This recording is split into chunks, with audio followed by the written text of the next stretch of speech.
नेपाली बाबा जी महाराज की, वृंदावन बिहारी लाल की, भागवत महापुराण की।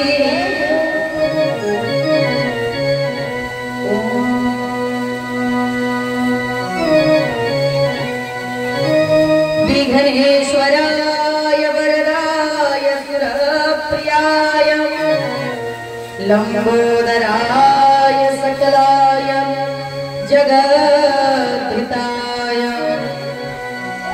नारायणाय स्तुतियज्ञ विभूषिताय गौरीसुताय गणनाथ नमो नमस्ते।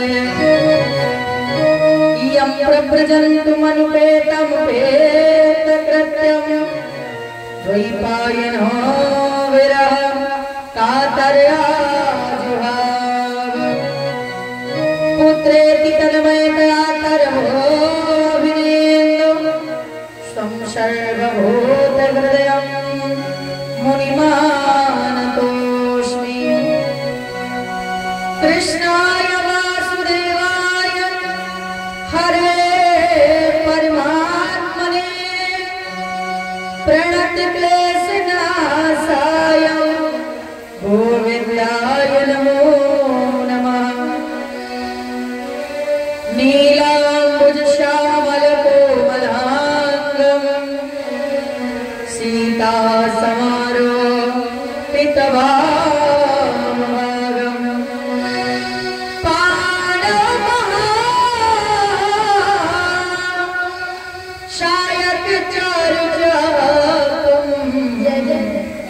नमामि रामं रघुवंशनाथं नमामि रामं रघुवंशनाथं।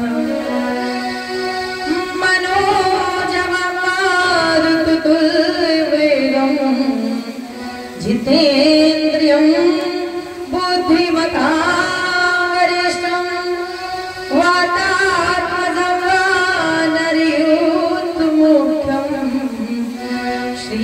श्रीरामदूतं शरणं प्रपद्ये श्रीरामदूतं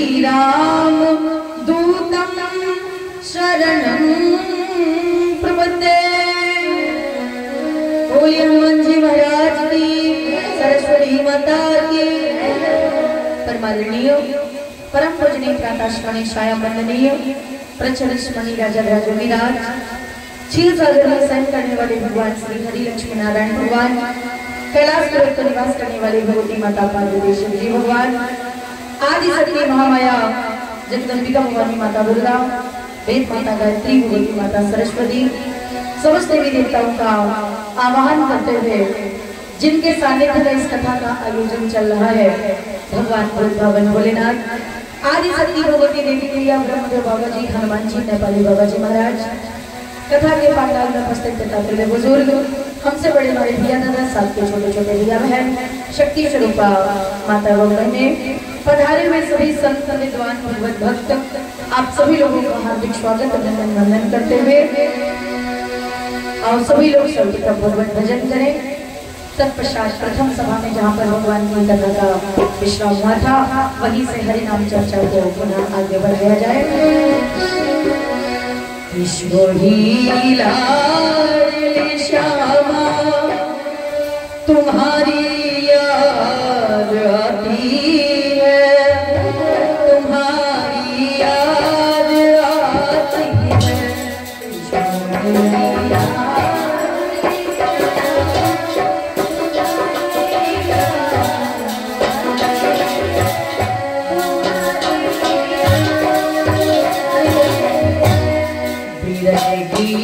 आग श्यामा हमें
पावन सानिध्य में तथा व्यास विराजमान व्याकरणवती श्री सूची भगवान शौनकादिक ऋषियों को मंगलमयी भागवत की कथा का संशोधन करवाते हुए कहते हैं, हे शौनकादिक ऋषियों, दिन में हम आप सभी ने श्रवण किया जिसमें महाराज परीक्षित जी का विवाह, संतानोत्पत्ति और तत्पश्चात महाराज परीक्षित जी का शिकार खेलने के लिए जाना, जहाँ पर तयोरेवं कथयतो पृथ्वी धर्मयोस्त्रा परीक्षित नाम राजर्षि प्राप्तः प्राचीन सरस्वती।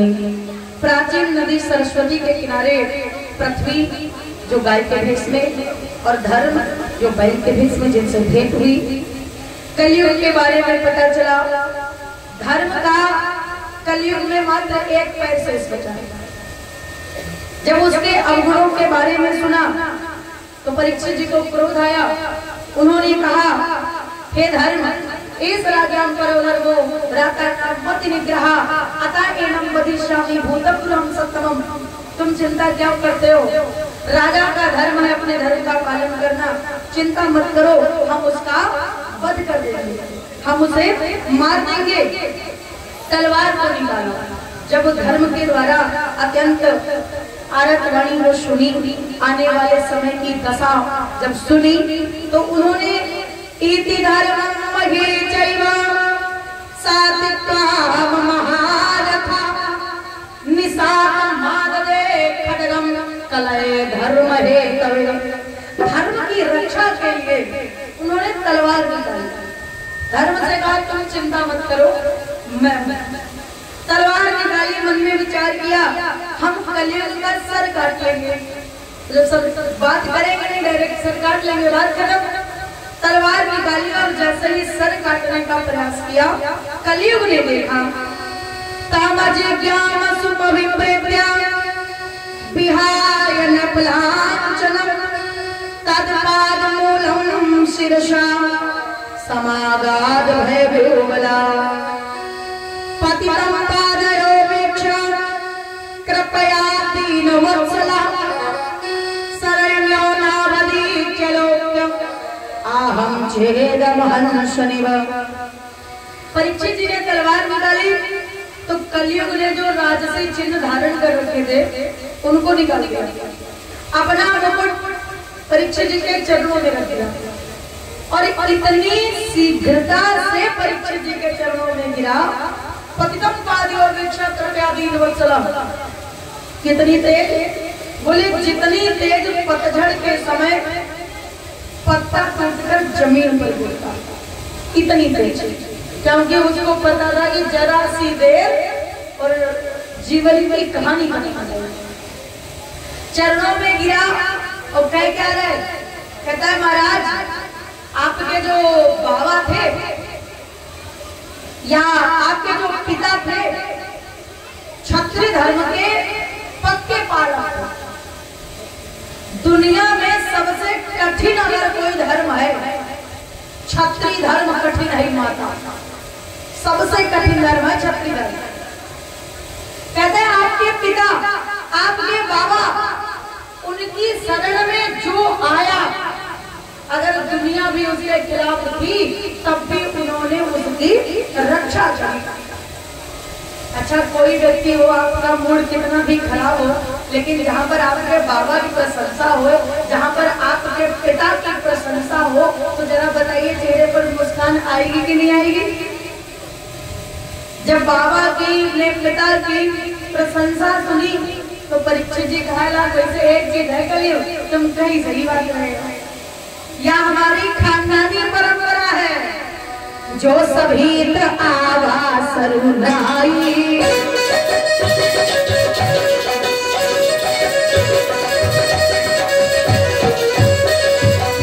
जो सभी आवाज सरुनाई, जो सभी आवाज सरुनाई, रखी होता ही प्राण की नाई, रखी होता ही प्राण की नाई।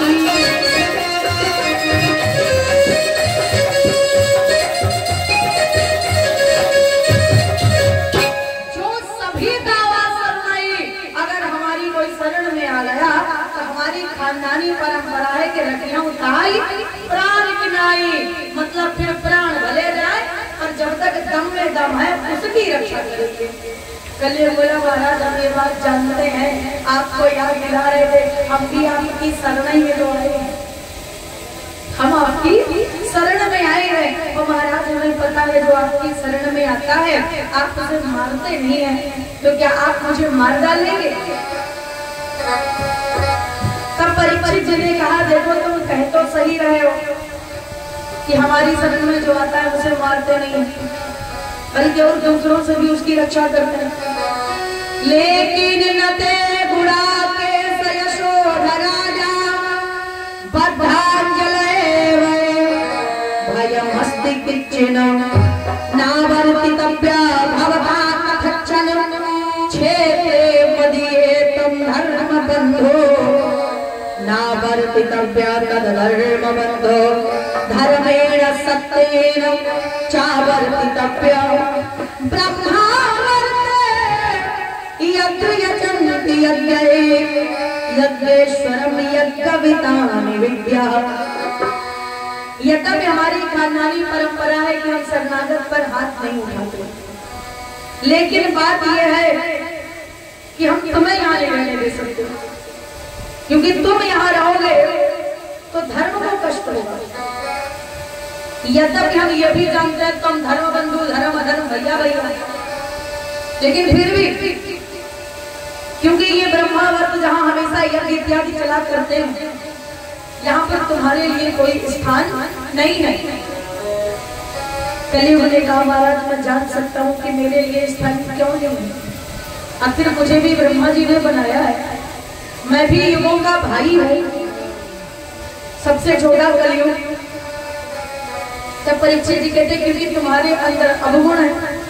कलियुग बोला मैं स्वीकार करता हूँ, अवगुण नहीं अवगुणों की खान होगा, लेकिन दुनिया में क्या किसी एक ऐसे शख्स से आप हमें मिला सकते हैं जिसके अंदर अवगुण नहीं है।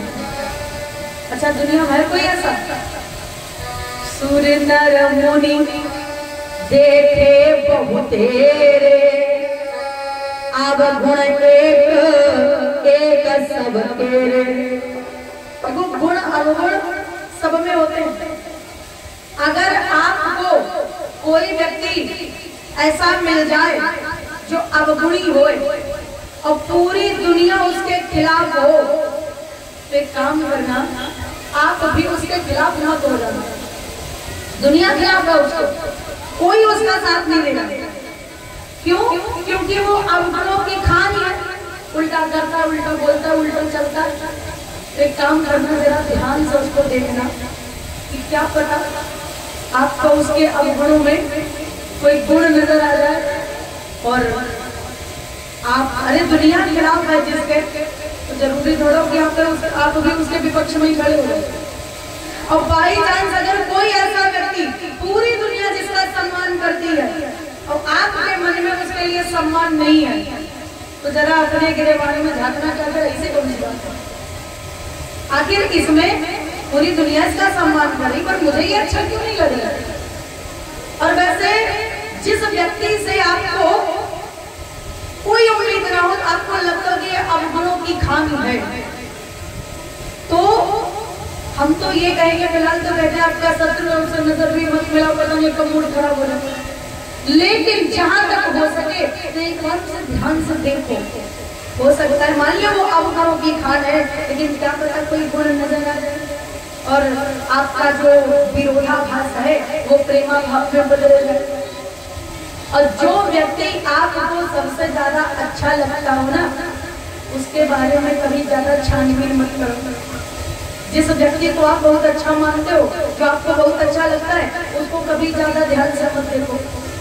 हाँ वैसे ये भी है कि जब कोई व्यक्ति आपको ज्यादा पसंद है, उसको ध्यान से देखोगे नजर लग जाएगी, ये भी होता है। लेकिन सबसे बड़ी चीज, जो व्यक्ति आपको पसंद है अगर उसको ज्यादा ध्यान से देखोगे, उसके बारे में सर्च करोगे, भगवान जाने देखो अवगुण ही दुनिया भरी आती है। अब भगवान जाने कि उसका कोई अवगुण सामने आ जाए और आपका जो प्रेम भाव था वो बदल जाए नफरत में, देखो इसने ऐसा काम किया। गुण अवगुण होते दोनों सब में। कलयुग ने कहा मैं मानता हूं कि मैं अवगुणों की खामी हूं, लेकिन महाराज एक अंजलि गेहूं लीजिए और जरा ध्यान से देखिए, जरूरी नहीं है कि सब गेहूं है, एक आध जौ भी हो सकता है। और कभी कभी तो क्या होता है कि ऊपर से देखने में गेहूं लगता है और अंदर देखो तो उसका घुन होता है। होता है कि नहीं होता है? गेहूं के अंदर गुण होता है, उसी प्रकार अवगुणों में गुण और गुणों में अवगुण होता है। कलयुग बोला महाराज कमी क्या है? परीक्षित जी बोले सब कमी कमी है। कलयुग बोला अगर आप कहें तो हमें एक आपको अपना गुण बताए, अगर आपकी इच्छा, अगर आप कहें। तो परीक्षित जी कहीं क्या तुम्हारे अंदर गुणों में? तो कलयुग कहता है जी बिल्कुल है, लेकिन धर्म ने जो बताया वो सब अवगुण बताए। अगर आप कहें तो एक गुण मैं आपको अपना बता दूंगा। परीक्षित जी ने मन में सोचा चलो सुन लेता हूँ, फिर आगे करूंगा तो वही तो चाहूंगा। ठीक है बताओ क्या गुण है? तब कलयुग ने कहा महाराज 4 युगों में मैं सबसे छोटा हूँ। कलयुग की उम्र जो है वो सब युगों में सबसे कम, सबसे छोटा और सबसे उम्र कम, लेकिन गुण सबसे बढ़िया लेकर आया हूँ। कौन सा? तो बोले महाराज सबसे पहला युग कौन सा था? कृतयुग, जिसे सतयुग कहते हैं। कृतयुग सब जोगी विज्ञानी। सतयुग में मनुष्य योगी होता है, विज्ञानी होता है, तब उसका कल्याण होता है। फिर त्रेता, त्रेता विधि जग नर।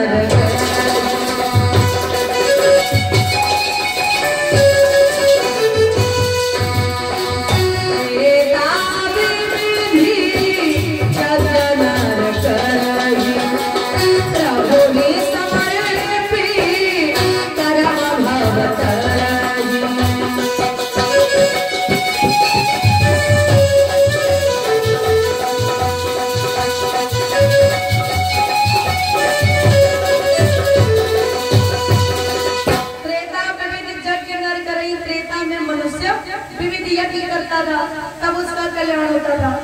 फिर आया कौन सा युग? द्वापर। द्वापर करे रघुपति पद पूजा। सतयुग में तपस्या करने वालों का कल्याण, त्रेता में यज्ञ करने वालों का कल्याण, और द्वापर में जो लोग मंदिर बनवाकर उसकी सेवा साधना करते थे उनका कल्याण। अब कलयुग आया।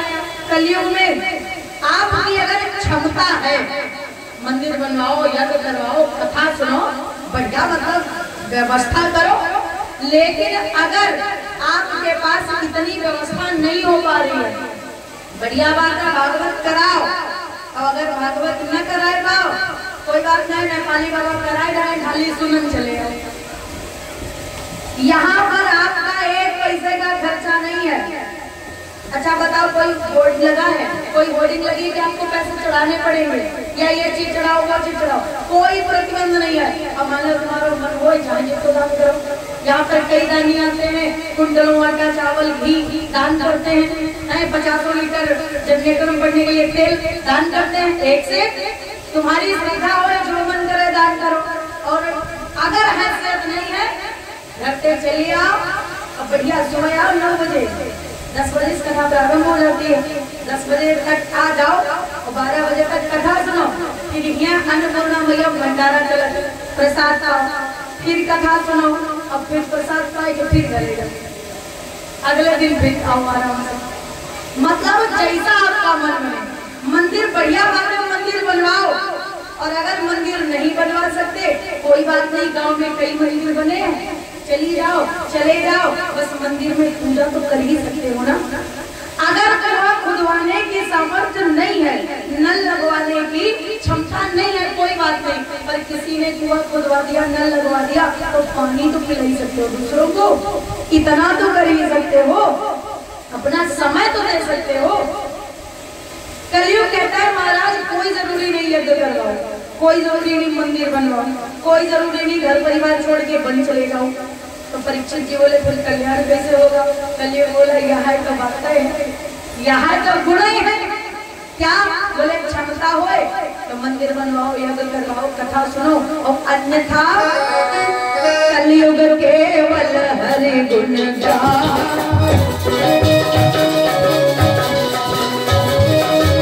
कलयुग केवल हरि गुण गावति नर पावई भवता।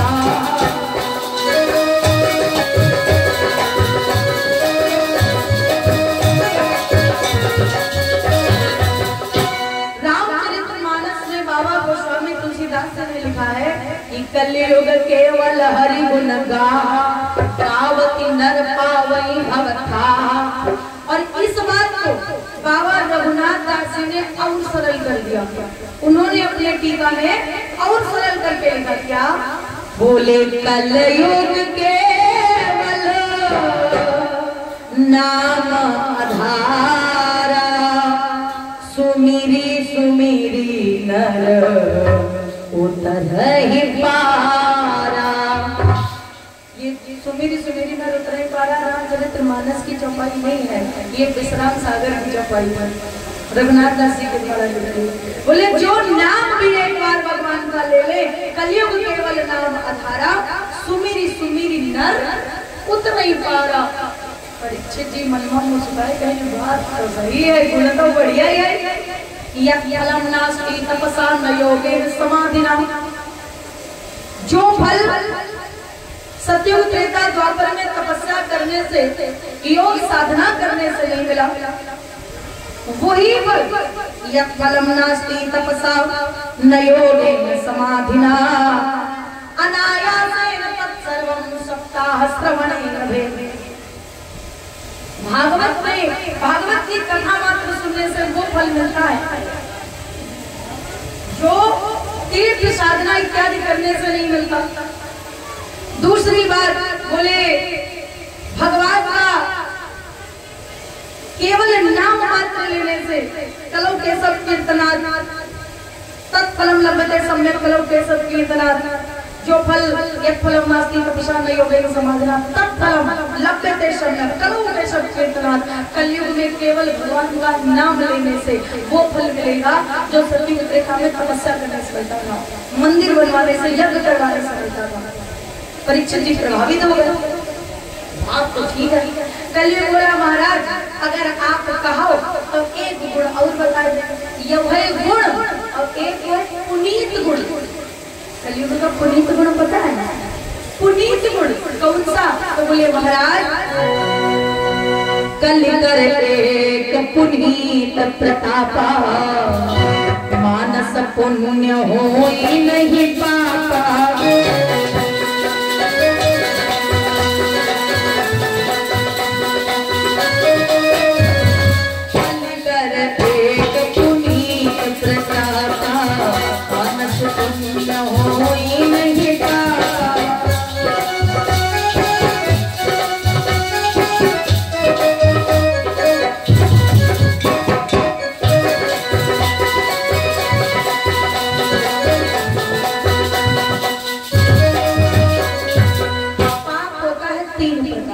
मनसा वाचा और कर्मणा।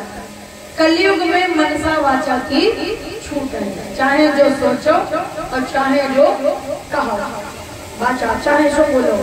लेकिन एक चीज और ध्यान रखना, मनसा वाचा की जितनी छूट, कर्मणा पर उतनी शक्ति है। हाँ, उतना ही ज्यादा ये कानून बहुत सख्त है। काया से जो पातक होई बिनु भोगे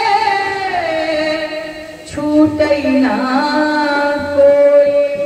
अगर आपके द्वारा कोई कुकृत्य हुआ तो फिर तुम लाख प्रयास कर लियो, लेकिन बची हो ना, भोगक परी जौन करी हो तौन भोगक परी। एक बार आपसे कोई गलत काम हो गया और फिर आप सोचो कि हम क्या करें, ये करें, वो करें, कितना भी कुछ करो तो उसका भी मिलेगा, पर वो जो किया है भोगना पड़ेगा। हाँ, ये हो सकता है, मान लो आपने दान पुण्य किया, भगवान की भक्ति करी, पूजा पाठ किया, तो जहाँ पर भाला लगना चाहिए वहाँ पे कांटा लगेगा, लेकिन लगेगा। मतलब जहाँ पर एक बहुत भारी नुकसान होने वाला था वहाँ पर छोटा सा होगा, लेकिन होगा, बची हो नहीं कोई व्यक्ति हो। परीक्षित चीज सोचे नहीं, यहाँ कोई गलत हो रहा हो। अच्छा बताओ, जौन करियो तौन करियो का गलत है। कलयुग का सबसे बड़ा सिद्धांत है, अगर बब्बुर लगी हो तब दशहरी नहीं हुई हो, तो गलत है। अच्छा बताओ, आपकी वजह से अगर कोई व्यक्ति मुस्कुराया तो वो खुशियां आपकी लाइफ में वापस आए, सही है या गलत? सही है। अच्छा, अगर कोई रोवाई क्या है, अब खुशियां वापस आवे तो बड़ी अच्छी बात, और दुख का पड़ोसी की खत्म नहीं है भाइयों, तुम रहेगा आता नहीं है, तो जो आप करोगे वो आपको भोगना पड़ेगा। परीक्षित जी सोचे वैसे कहा, गुण भाई बढ़िया। कलयुग ने कहा, महाराज अगर आप आदेश दें तो हम एक चीज और बता दें। कौन सी? कहा, देखो महाराज, हम जानते हैं कि हमारे अंदर धर्म का सिर्फ एक पैर बचा है, लेकिन वो पैर कोई साधारण नहीं है। कैसा है? विदित चार पग धर्म के कलिमा के प्रधान।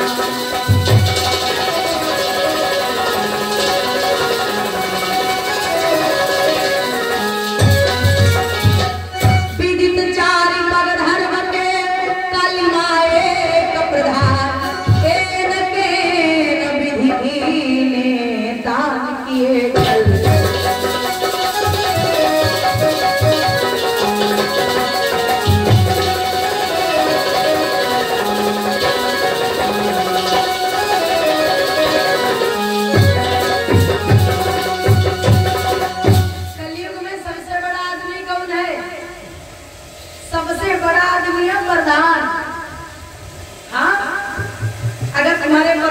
की इच्छा न हो, तुम्हारे पक्ष में प्रधानमंत्री लोग आ जा, लेकिन तुम्हारे द्वारे सड़क नहीं बन सकती।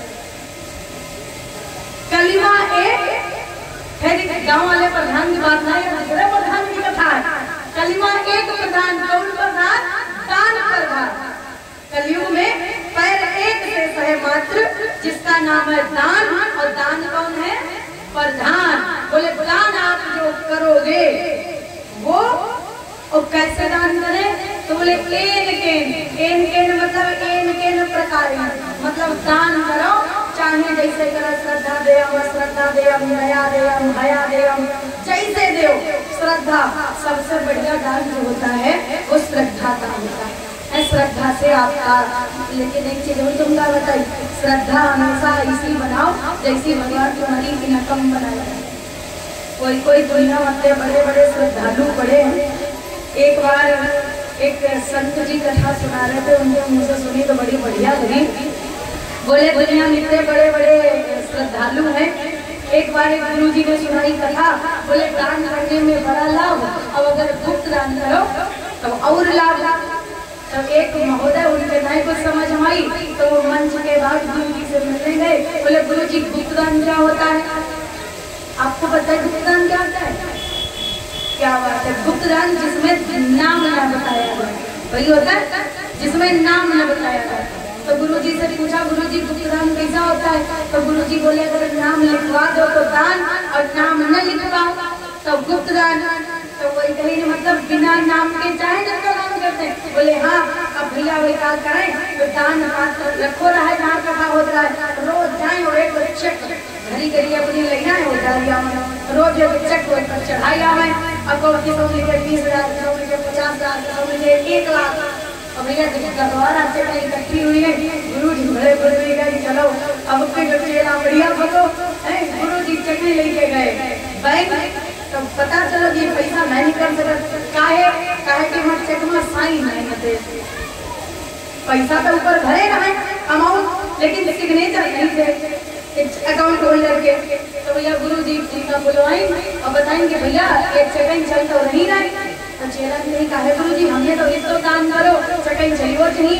तो हम तो चाहते खूब आश्रम बढ़े, खूब आप हैं। तो गुरु जी बोले भैया मत सिग्नेचर कर दो, लेकिन ना गुरु जी हम कभी ही घूमते ही जानते। अब आप छोटे हम नाम अपना लिख रही, क्या नाम लिख दी तो दान मिलेगी, और अगर नाम ना लिखे तो गुप्त दान लगी सलाह हम।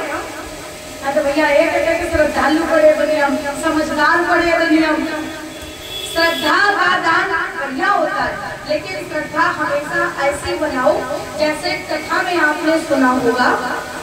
एक जो बड़ी कथा होती है ना, कथा तो सबसे बड़ी है पर टाइम सबसे कम लगता है, सत्यनारायण भगवान वाली कथा।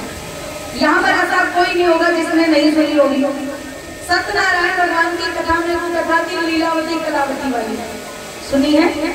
जब लीलावती कलावती के पति परदेश से कमाई करके आ रहे होते हैं, तो जब किनारे पहुंचे तो उनका जहाज जो था वो सोना चांदी हीरा मोती इत्यादि से माल खजाने से भरे होने की वजह से वो लगभग समुद्र में डूबा डूबा आ रहा था।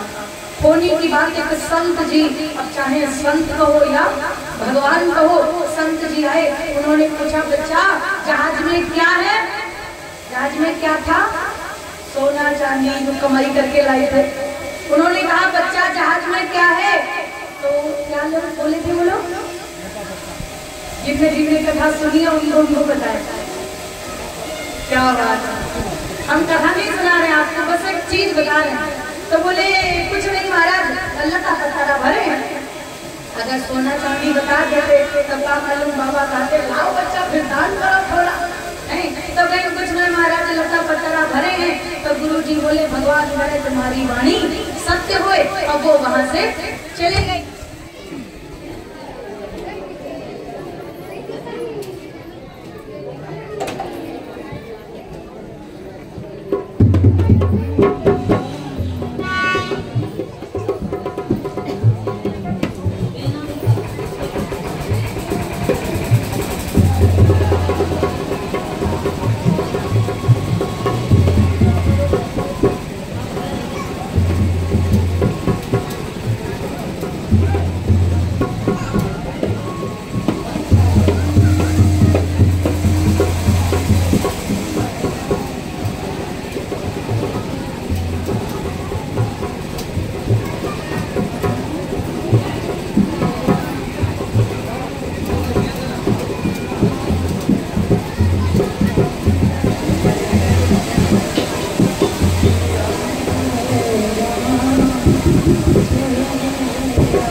वो वहां से चले गए और नाव जो लगभग जहाज जो लगभग समुद्र में डूबा था वो पत्ते की तरह ऊपर आ गया।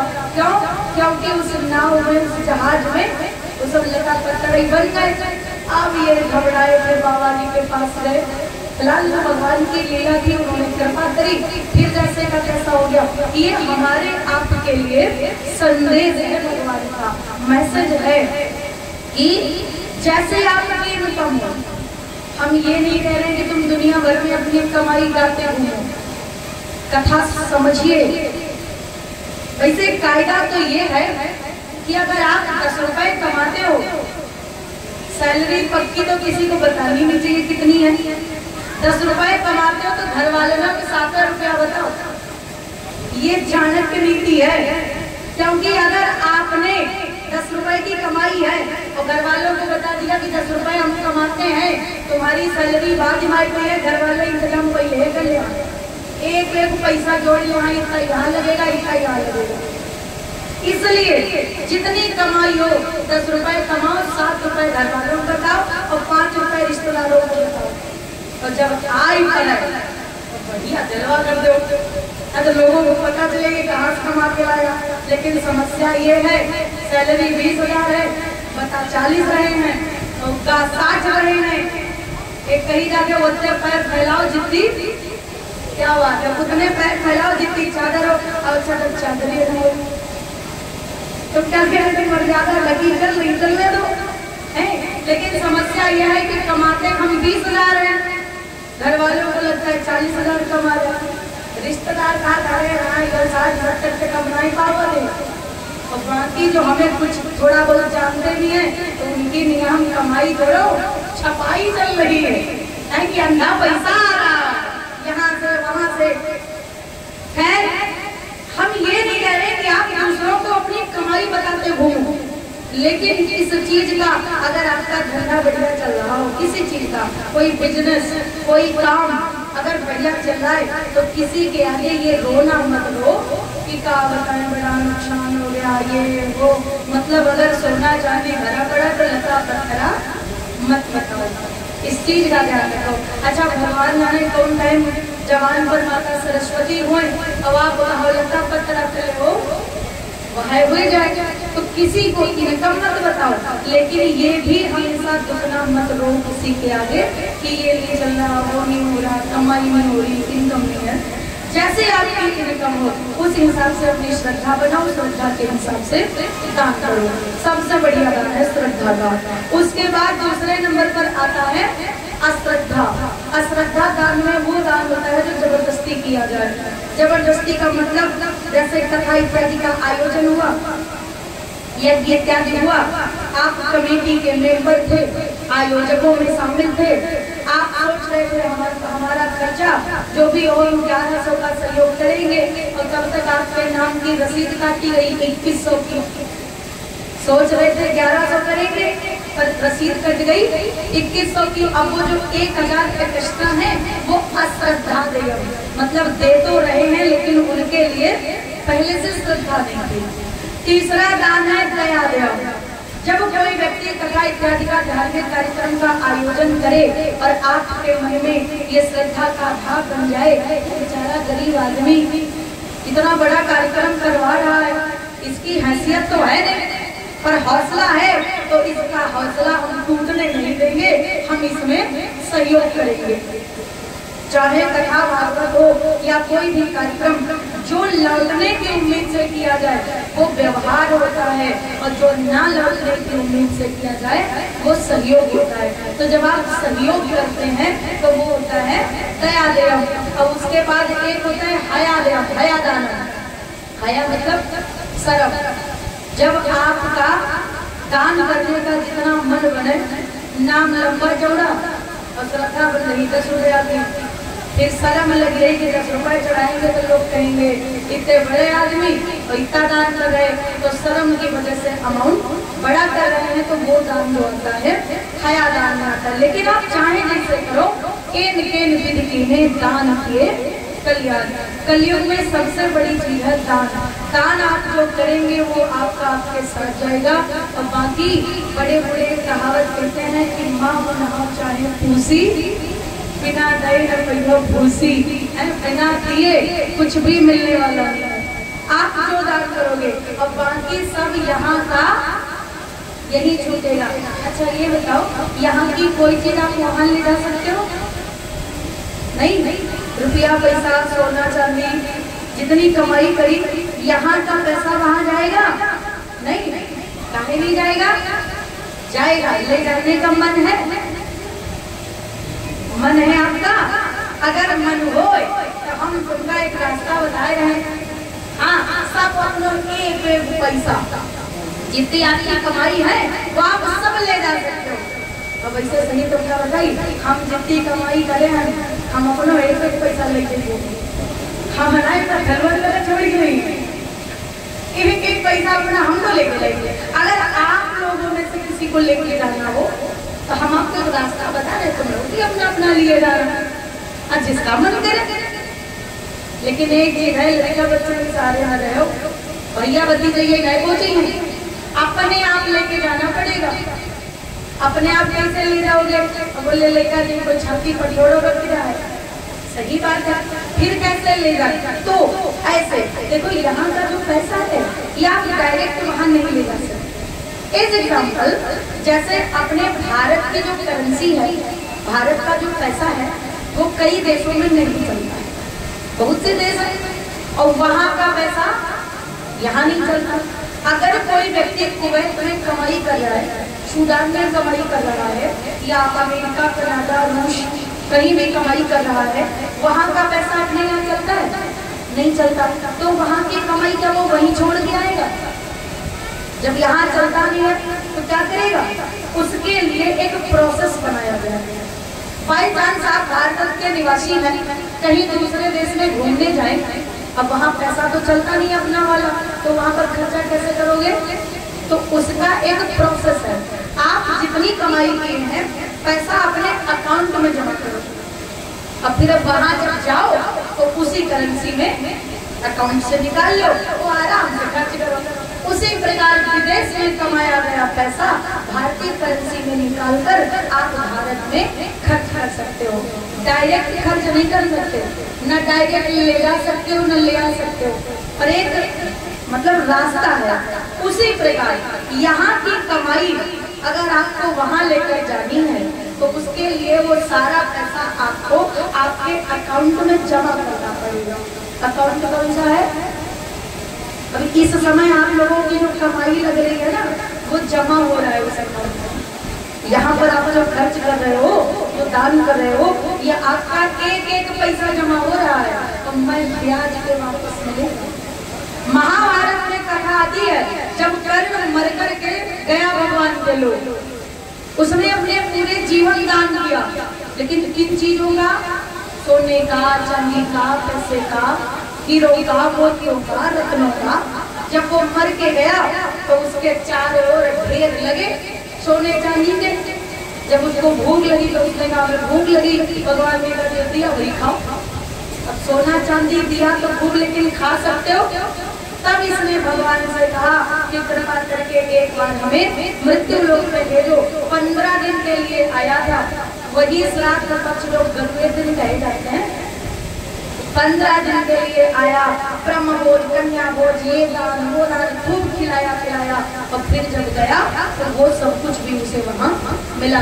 वही दिन कहे जाते हैं गरुड़ दिन। अच्छा, कितने गरुड़ हो?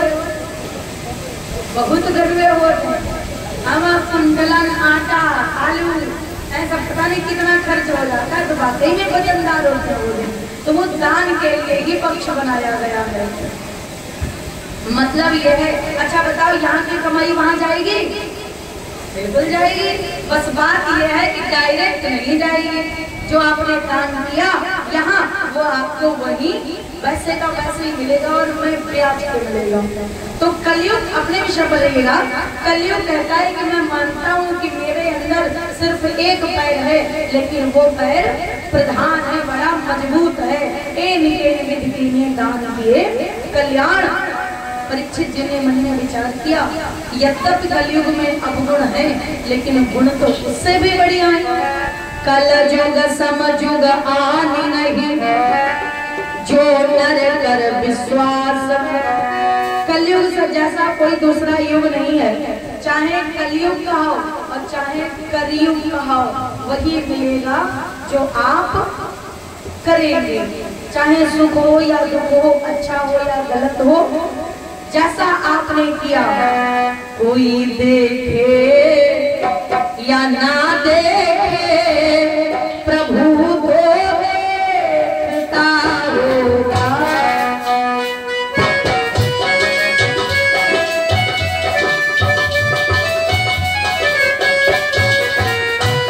भलाई कर भला होगा, बुराई कर बुरा होगा।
कोई विशेष अंतर नहीं। अंतर अगर है तो कितना? सूर्य न बदला, चांद न बदला, ना बदला रे आसमान, इतना बदल गया इंसान। देख तेरे संसार की हालत क्या हो गई भगवान, कितना बदल गया इंसान। वही सूर्य, वही चांद, वही पृथ्वी, वही आसमान, सब कुछ एक है, बस बदली है तो मानवता, बदला है तो इंसान, बदली है तो इंसानियत, बाकी सब सेम है। बाकी युग में होता था वही इसी युग में भी होता है। महाराज परीक्षित जी ने कहा कलयुग आपने सदा तस्मै स्थानानि कलयैतदौ द्यूतं पानं स्त्रिया सूनां यत्राश्च चतुर्विधा। तुम रह सकते हो लेकिन 4 जगह। सबसे पहले जो जगह दी 4, कौन कौन सी? होती हो जहां जुए बाजी, छोटी गपोड़ियां चलती हो,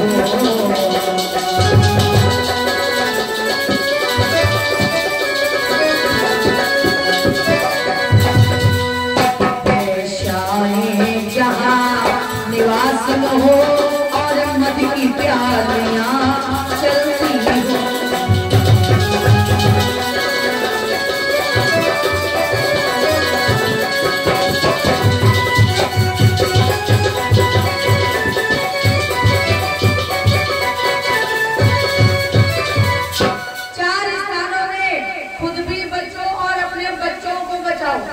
सबसे पहला स्थान है द्यूतम, द्यूत क्रीड़ा, जहाँ जुआ खेला जाता है, वहां पर कलयुग निवास करता है।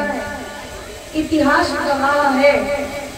आप देखें महाभारत जैसे महाविनाश की शुरुआत भी जुआ से ही हुई है।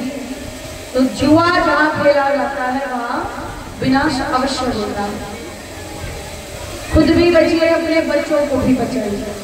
लेकिन कभी गौर करिएगा, लगाव जिन लोगों का है, नहीं है उनकी तो बात नहीं है, तो जिनका है तो आदत से छुड़ा पाना बड़ा मुश्किल, असंभव कुछ नहीं है। अगर अपने पर आ जाओ क्या नहीं हो सकता है। हाँ, लेकिन बड़ा कठिन है।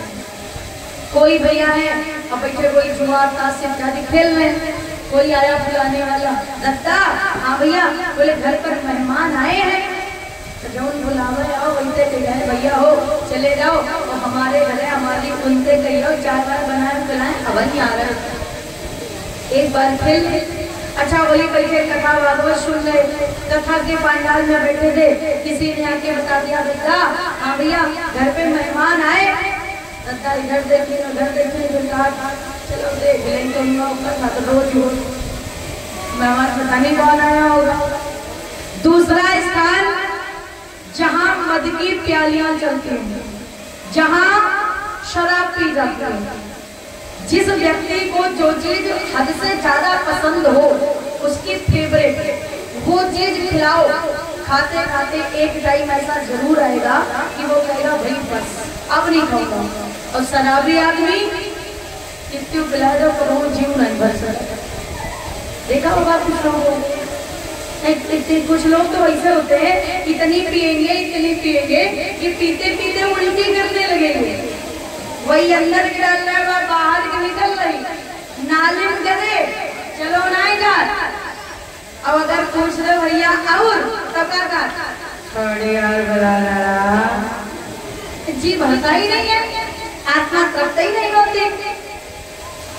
उसके बाद तीसरा स्थान है जहां वैश्याएं निवास करती हैं, जहां वैश्याओं का निवास, वहां कलयुग का निवास। उसके बाद जहां चौथा स्थान है जहां असत्य भाषण करते हो लोग, मिथ्यावादी हो।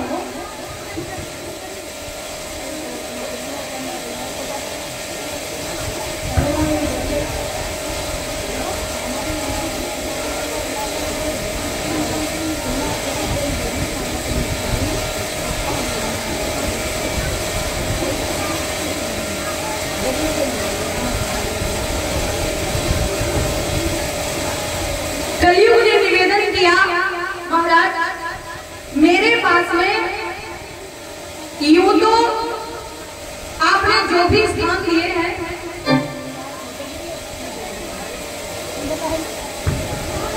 बोलिए भक्तवत्सल भगवान की,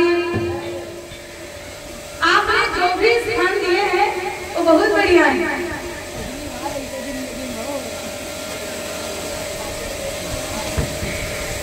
बोले लेकिन जो कुछ भी स्थान आपने दिए महाराज, ऐसा कोई स्थान नहीं है जहां हम शांति पूर्वक बैठ सके, शांति पूर्वक हम रह सके। जहाँ खेला जाएगा, मदिरा पी जाए, बैसाएं हो, जहाँ मिथ्या भाषण होगा, तो एक जगह कृपा करके कोई सोने की दे दो। माता एक चीज गौर करना, सोने की जगह मांगी है, सोने की नहीं मांगी है।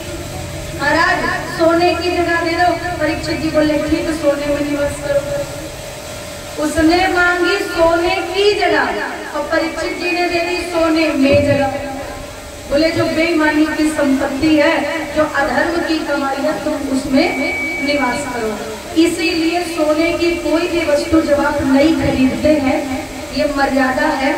वैसे तो मतलब कोई भी चीज नहीं खरीदो तो बिना भगवान पर चढ़ाए यूज मत करो, लेकिन बाई चांस भले कोई चीज यूज कर लो, पर सोने की चीज बिना भगवान पर चढ़ाए कभी यूज नहीं करनी चाहिए, कभी नहीं लेनी चाहिए। मतलब जब भी पहनो उसके पहले जब नहीं लेके आओ तो भगवान पर चढ़ाओ। सोने में स्थान दे दिया। उन्होंने कहा जो बेईमानी की संपत्ति हो तुम उसमें निवास करो। कलयुग ने प्रणाम किया, ठीक है महाराज मैं चलता हूँ। पृथ्वी पुनः पृथ्वी हुई, धर्म के तीनों पैरों का महाराज परीक्षित जी ने संवर्धन किया और वापस अपने नगर को। अब परीक्षित जी के राज्य में कलयुग को रहने के लिए भी जगह मिल गई। पहले पांव रखने की जगह, अब रहने की जगह। कौन सी? ऐसी कोई जगह नहीं थी जहाँ जुआ खेला जाए, या मदिरा पान हो, या वैश्याएं निवासित हो, या मिथ्या भाषा हो, लेकिन एक चीज थी, अधर्म का सोना। दूसरे की संपत्ति यदि बेईमानी पूर्वक आप अपने कब्जे में लिए हैं तो वो अधर्म ही तो है। धीरे धीरे समय हुआ, जिस समय पांडव गए थे तो परीक्षित जी को एक बॉक्स सौंप के गए थे और मना किया था कि इसको कभी खोलना मत। यूं तो इन्होंने कभी उसको नहीं खोला, लेकिन जब बच्चे बड़ों की बात न माने, समझ लेना घर में कलयुग का प्रवेश हो गया। बड़े बच्चों से प्रेम ना करें और बच्चे बड़ों का आदर न करें तो समझिए कि आपके घर में कलयुग का प्रभाव है। अब क्या करें? वैसे बहुत सी ऐसी जगह हैं जहाँ पर कलयुग रहता है। अगर आपके घर में भी ऐसी कोई जगह है तो प्रयास करिए उसे अपने घर में मत रखें। जैसे एक दो कलयुग की कुर्सी है, जैसे माताएं बहुत सा काम करती हैं, लेकिन कोई कोई माताओं की आदत होती है, हम देखते हैं वो पूरे घर का काम करती हैं, घर भरी के साफ सफाई करना, कपड़े धुलना, पूरी व्यवस्था करना, लेकिन बात जब स्वयं के वस्त्रों की हो, स्वयं के कपड़ों की हो, तो वो वॉशरूम में कोने में पड़े रहते हैं। ये सबसे बड़ी गलत बात है। बहुत काम करती हो आप, थोड़ा कम कर लिया करो, लेकिन जिन घरों में एक दिन साड़ी पहनी और फिर वह 4 दिन धुला खातिर पड़ी रही, फिर 8 दिन वह निर्मम या वॉशिंग मशीन में पड़ी रही, फिर धुल के और सोच रही ऊपर कौन लेके जाए, छत पर या तार पर फैलावे, तो एक ऊँटी पड़ता दिन 15 दिन पानी मतलब निकल जाए, इसलिए टंगी है। एक साड़ी एक दिन पहनी गई और एक महीना उसकी दुर्दशा करी गई, ये बड़ी गलत बात है।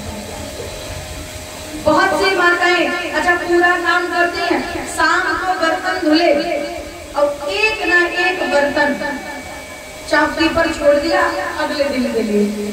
जिन घरों में रात्रि के समय जूठे बर्तन सिंक में या चौकी पर धुलने के लिए पड़े रहते हैं, उन घरों में कलयुग रहता है।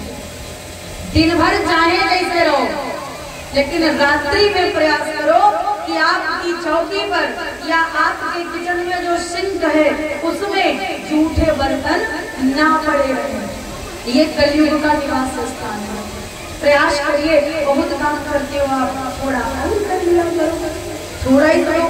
अच्छा ऐसा ना है कि अगले दिन कोनो दूसरा यह करे, करीबन तो आज ही करो, आज का काम कल पर मत डालो। महाराज परीक्षित जी ने अपने मन में भावना बनाई कि आखिर बाबा लोग मना करके गए, इस बक्से में क्या है। उन्होंने वो बक्सा खोला, उसमें मुकुट रखे थे। परीक्षित जी को लगा ये हमारे बाबा लोगों के मुकुट हैं, अपने जमाने में लगाते रहे होंगे, लेकिन वो मुकुट उन राजाओं में थे जिन राजाओं को पांडवों ने जीता था। सबसे बड़ी चीज होती है पगड़ी, सबसे बड़ी चीज होती है मुकुट, तो वही अपने कब्जे में ले लिया था। परीक्षित जी ने स्वयं का मुकुट निकालकर अलग रखा, उसमें से जो सबसे अच्छा मुकुट था वो धारण किया। जो मुकुट परीक्षित जी ने धारण किया वो मुकुट मगध नरेश राजा जरासंध का, जिसमें एक विशेष प्रकार के स्वर्ण से जो निर्मित था, उसमें ये गुण कहिए या अवगुण, ये विशेषता थी कि इस मुकुट को जो धारण करेगा उसके मन में अहंकार आ जाएगा। जो लगाएगा, मतलब कौन लगा रहा है कोई मतलब नहीं, जो लगाएगा। कोई कोई जगह, कोई कोई चीज, कोई कोई लोग, कोई कोई वस्त्र लकी अनलकी होते हैं। देखो मानव या नहीं मानव, लेकिन दुनिया में है हर चीज। पर्स खरीदी जाती है पैसे रखने के लिए, कोई कोई पर्स आप खरीद लो, वही माँ पैसा का वो खत्म ना हो। देखा होगा कोई कोई लोग काफी पुरानी पर्स हो जाती तब भी बदलते नहीं है, क्यों? क्योंकि कहते भैया हमारे लिए ये लकी है। अब कोई कोई पर्स खरीद लो, वही वो पैसा रुकता नहीं है, कितना भी रखो, लेकिन पैसा आता बाद में है और खर्च का रास्ता पहले ही मिल जाता है। कोई कोई वस्त्र, कोई कोई लोग लकी अनलकी होते हैं, कोई कोई चेहरा ऐसा होगा कि उनका देख के चलेगा तो बनो बनाओ काम, ऐसे लोग होते हैं क्या होते हैं? अच्छा कोई कोई देख के चलेगा तो बिगड़ो बिगड़ाओ काम बन जाए। कोई कोई लोग होते हैं बोले इसको देख के मैं चला जाऊँ मेरा काम बनता ही बनता है, और किसी किसी का चेहरा बोले इसको देख के जाऊँ तो बना बनाया भी बिगड़ जाए। तो वो जो लोग होते हैं ऐसे लकी अनलकी, अब विश्वास करो या ना करो वो अलग चीज है। परीक्षित जी ने मुकुट लगाया, मन में भावना बनी मैं इस पृथ्वी का सबसे बड़ा राजा हूँ, और वही मुकुट धारण किए। कलयुग ने देखा, उसको मौका मिल गया, वो मुकुट में प्रवेश कर गया। अधर्म का स्वर्ण था, या तो इसलिए क्योंकि केवल वही अधर्म का स्वर्ण था इसलिए, और या सबसे बड़ी बात जे हिस्सा न नीच बड़ाई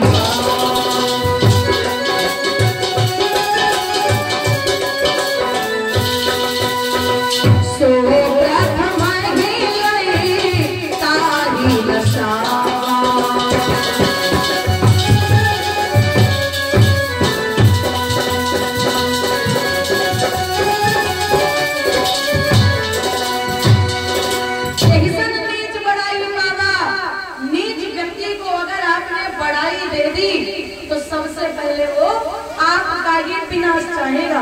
नीच कौन होता है? नीच व्यक्ति रूप रंग जाति या वर्ण से नहीं होता है, ऊंच नीच होता है व्यक्ति अपने कर्मों से। जरूरी नहीं कि जिसका जन्म उच्च वर्ण में हुआ है वो उच्च है, या जिसका निम्न वर्ण में जन्म हुआ वो निम्न है। कभी कभी उच्च वर्ण में जन्मने वाले भी नीच होते हैं, और जिसका जन्म निम्न वर्ण में हुआ। माता सबरी किस जाति की थी? भील जाति की, लेकिन मुझे नहीं लगता कि उनसे ऊंचा कोई हो। अरे जिनके यहाँ भगवान चल करके गए, महाराज विदुर एक दासी के द्वारा उत्पत्ति थी उनकी, लेकिन भगवान चल करके गए, उनसे ऊंचा कोई है? और वहीं पर ब्राह्मण कुल में जन्म हुआ था द्रोणी का, जिसने एक गर्भ में पल रहे बच्चे को मारने का प्रयास किया। भले वो उच्च वर्ग में जन्मा हो, भले वो ब्राह्मण कुल में जन्मा हो, लेकिन उससे नीच कौन हो सकता है दुनिया में? तो नीच व्यक्ति की पहचान है अगर आपने उसे बढ़ाई दे दी, अगर आपने उसे मान दे दिया, तो सबसे पहले वो आपका सिरहाना और फिर आपका ही विनाश करेगा। यही सन नीच बढ़ाई पावा सो प्रथमई लय काहि नसावा। अब कलयुग को सबसे बढ़िया जगह कौन सी मिली? परीक्षित जी का सर पर ही तो सवार हुआ। महाराज परीक्षित जी वन में पहुंचे।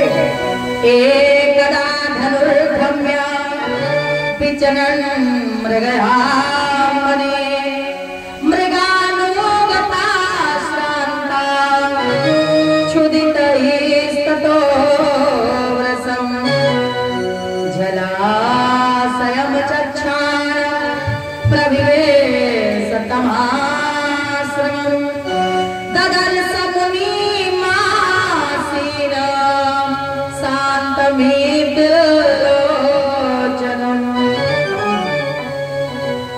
परीक्षित जी वन में पहुंचे। बड़ी तेज की भूख प्यास लगी, इधर उधर देखा, एक आश्रम समीप जी का आश्रम प्रवेश किया, जाकर जल याचना की।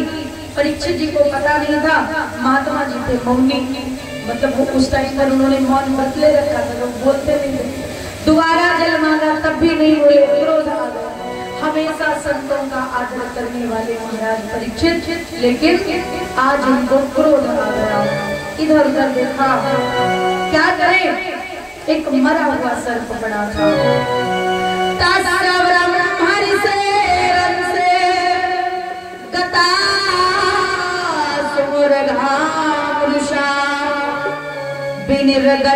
धनुर्कोष्ट्या निधाय पुरमागमत। एक मरा हुआ सर्प धनुष की नोक से उठाया और महात्मा जी के गले में पहना दिया।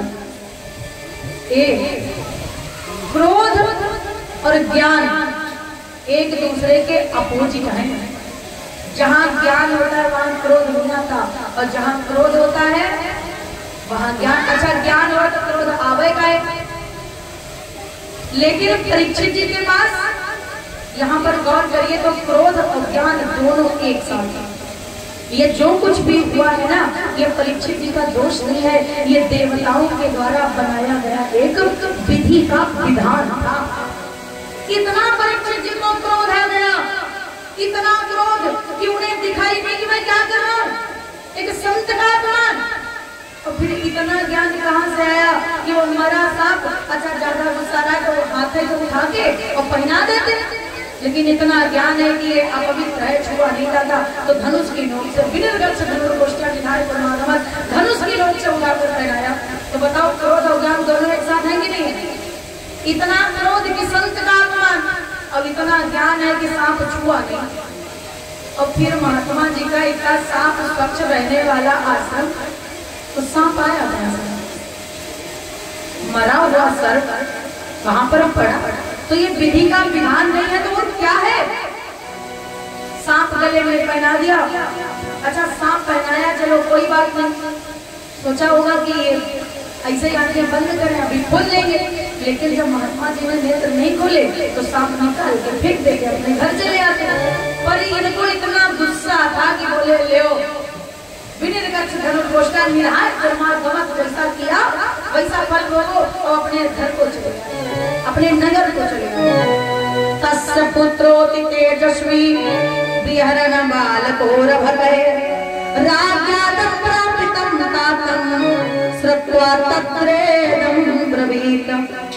जब महाराज समीप जी के पुत्र ऋषिवर श्रृंग बच्चों के साथ में खेल रहे थे, उनको पता चला अब भला वो बेटा कैसा जिसके कानों में पिता के अपमान की बात पड़े और उसका खून न खोले।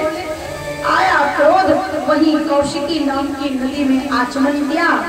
अहो अधर्म पालाना पीना बलि भुजा में। अरे ये राजा लोग अपने आप को समझते क्या है? पृथ्वी का राज्य मिल गया तो क्या सबका अपमान करने का भी अधिकार मिल गया? इसलिए कहते हैं इति लंघित मर्यादा तक्षको सप्तमे हनि।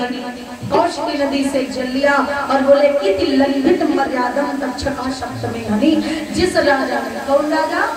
कोई पता नहीं था कौन राजा, कहाँ का राजा, कैसे राजा, बोले जो राजा दिखलाई थी राजसी शक्ति अफसोस ऋषि लोग सातवें रोज तक्षक काटे ये श्राप दिया है राजा को।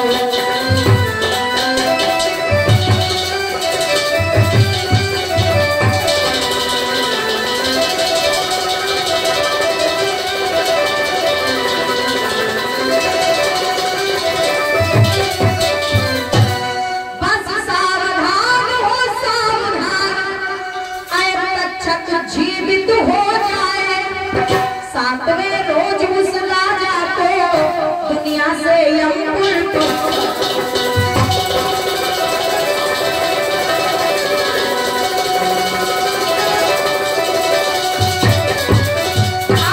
ठीक 7वें दिन जिस राजा ने इस मर्यादा का उल्लंघन किया, हमारे पिता के गले में बड़ा सर को पहनाया, इति लंघित मर्यादा तक्षको सप्तमे हनि। आज के ठीक 7वें दिन उसे तक्षक दसेगा।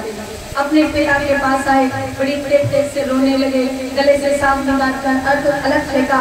पुत्र के रुदन से पिता का जो तप कर रहे थे आंखें खोली, फिर व्रत खोला। बेटे क्या हुआ? रोने लगे पिता, कोई राजा आया था, आपका अपमान करके चला गया।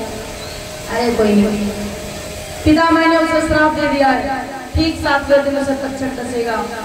महात्मा जी ने नेत्रों को बंद किया, नेत्र खोले। बेटे ये तुमने क्या किया? वो राजा कोई और ये वो राजा तो परीक्षित है, और ये जो कुछ भी हुआ ये परीक्षित का दोष नहीं है, ये तो कलयुग का दोष है। बेटे तुमने निर्दोष को दंड दिया, इसलिए पिता ने पुत्र को श्राप दे दिया, बोले तुम्हारे सींग हो जाए। वे चरणों में गिर पड़े, पिता मिटेगा कैसे? तब दया आ गई और बोले जाओ गंगा मैया की परिक्रमा करो, उनकी कृपा से सिंह मिट सकता है। पूरे 2525 किलोमीटर की परिक्रमा है गंगा मैया की। 2525 किलोमीटर परिक्रमा करी, जहाँ जहाँ रुके वहीं वहीं घाट बन गए। जब चलते चलते ये आके शाहजहांपुर डिस्ट्रिक्ट में पहुंचे, यहाँ पर गंगा जी के घाट का नाम है ढाई घाट। क्यों? क्योंकि यहाँ पर इनका सींग ढह गया था, सीधा था बह गया।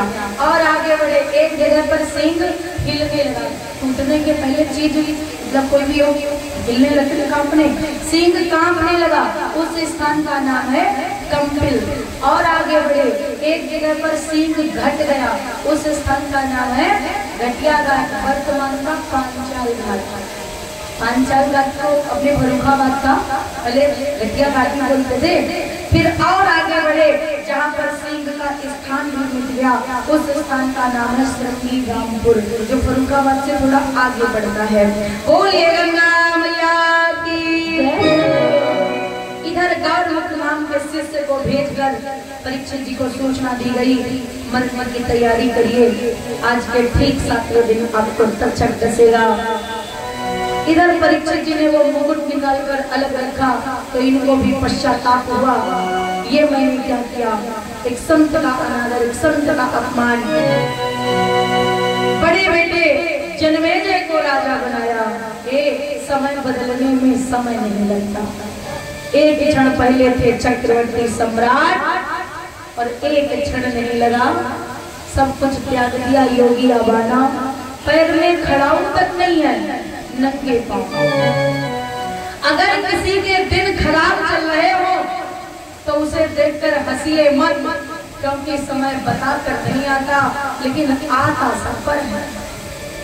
अगर किसी के दिन आज खराब है तो कभी आप पर भी वो विपत्ति का पहाड़ टूट सकता है। किसी को देखकर उसका मजाक मत उड़ाइए। ये जिंदगी है, ये वक्त है, पता नहीं कब बदल जाए। कब करोड़पति रोडपति हो जाए और रोडपति करोड़पति। वक्त का तमाचा जब लगता है तो अच्छे अच्छे बोलने वालों की बोलती बंद हो जाती है। योगी आवाना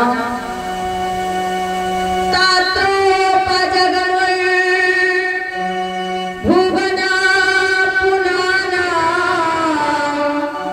महानुभावा मुनया सस्या प्रायेण तीर्था भिगमा पदेसे स्वयं हि तीर्थानि पुनन्ति संत।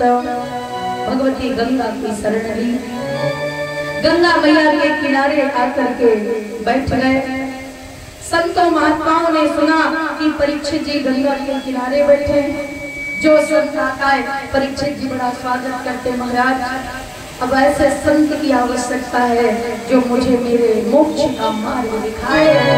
ओ मेरा तार हरि से जोड़े, ऐसा कोई संत मिले।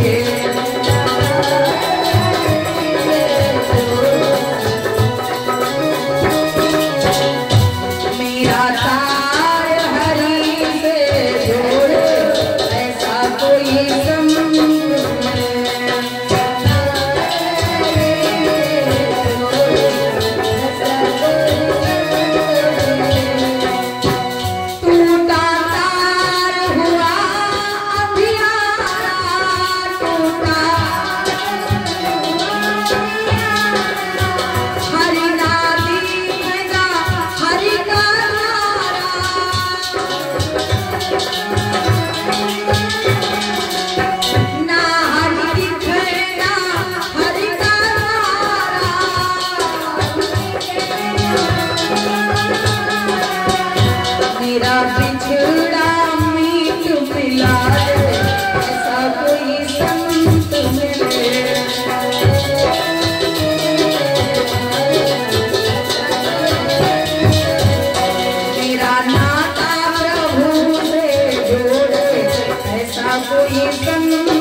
जब मैं तड़पूं मेरी बाह पकड़ के मिला दे, ऐसा कोई संत मिले मेरा आत्म रूप लखा दे, ऐसा कोई संत मिले। तमाम संतों का परीक्षित जी के पास में आगमन हुआ, जिसमें अत्रि वशिष्ठ च्यवन शरद्वार अरिष्ट नेमि भृगुअंगिराश पाराशर गांधी सुतोथ राम उतत्थ इंद्र प्रमेत्मवाहो मेधातिथि देवल अष्टसेनो भरद्वाज गौतम पिप्पलाद मैत्रेयी औरव कवशा कुंभयोनि द्वैपायनो भगवन् नारदाश अन्ये च देवर्षि ब्रह्मर्षि वर्या राजर्षि वर्या अरुणादयश्च नानार्षे प्रवरान समेता नभर्च राजा शिरसा वंदे। महात्मा कण्व पाराशर परशुराम अत्रि जमदग्नि ख्याति भृगु कुलह पुलस्त वशिष्ठ च्यवन अंगिरा पिप्पलाद याज्ञवल्क्य भरद्वाज औरव कवशः कुंभयोनि अगस्त नारद व्यास 88,000 संतों। परीक्षित जी ने निवेदन किया, अहो वयं धन्यतमा नपाणा महत्तमानुग्रहणीयशीला राज्ञां कुलं ब्राह्मण पाद शौचात् दूराद् विसृष्टं वतग्राहकरम्। निवेदन किया, महाराज मैं जानता हूँ कि मेरे द्वारा बहुत बड़ा अपराध हुआ है, लेकिन मैं ये भी जानता हूँ कि मुझसे बड़ा भाग्यशाली राजा इस दुनिया में कोई नहीं है, क्योंकि भले मेरे द्वारा एक संत का अनादर हुआ, लेकिन फिर भी संतों ने मुझे दर्शन दिया है, मुझ पर कृपा की है। अब महाराज मेरे द्वारा एक संत का अनादर हुआ और फिर मुझे श्राप मिला है कि आज के ठीक 7वें दिन मुझे त्वचा डसेगा, इसलिए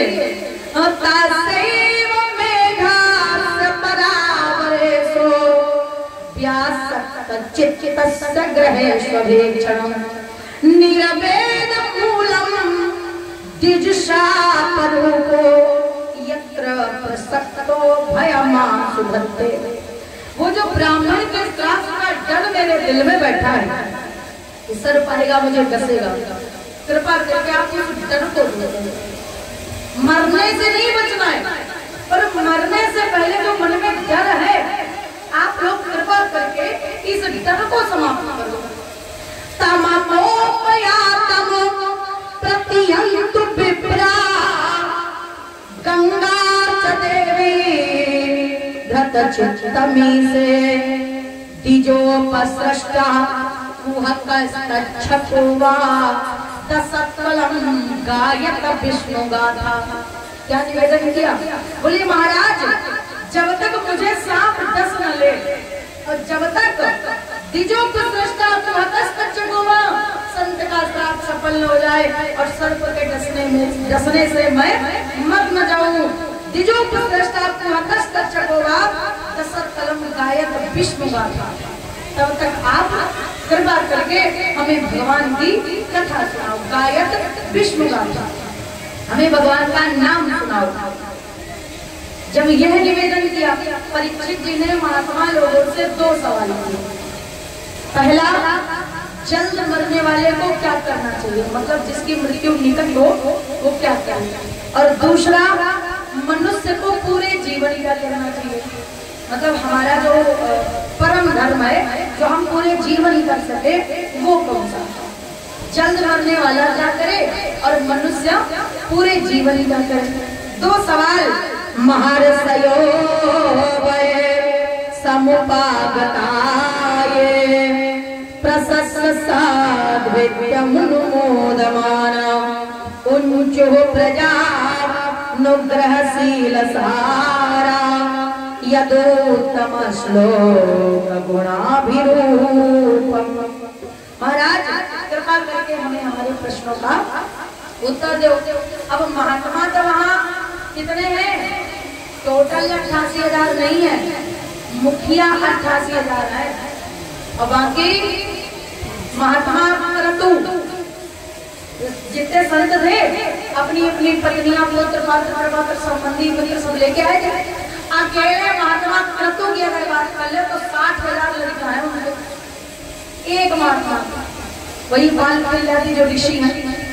ऐसे कई संत हैं जो ब्रह्मचारी हैं, लेकिन ऐसे भी कई संत हैं जिनके हजारों हजारों पुत्र हैं।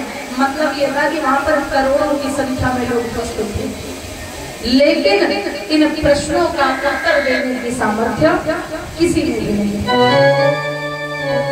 तब वहां पर आगमन हुआ किनका? निगूढ़ जातुम प्रथुतुंगवक्षसः मावर्तनावे बलिवल्त्रं च दिगंबरं वक्र विकीर्णकेशं प्रलम्ब बाहो समरोत्तमाभं। कौन आया वहां पर? बोले निगूढ़ जत्रुम। मतलब यह है कि जिनके जन्म का रहस्य आज तक रहस्य है, असलियत कोई बता ही नहीं सकता कि इनका जन्म हुआ कैसे।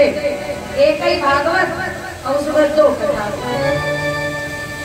एक कहते हैं जो सुखदेव जी भगवान है ये अयोनिज है, इनकी उत्पत्ति अरणी के द्वारा हुई है।